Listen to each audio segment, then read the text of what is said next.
আসসালামু আলাইকুম। সবাই দেখুন আমাদের দক্ষিণাবাদ মসজিদের ছাদ থেকে আমাদের পাড়াটা রাতের অন্ধকারে কেমন লাগে।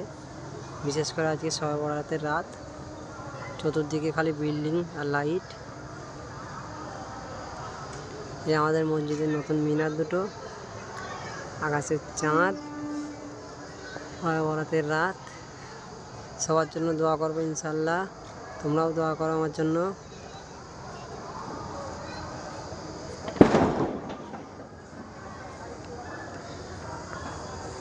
এই আমাদের মসজিদের নিচে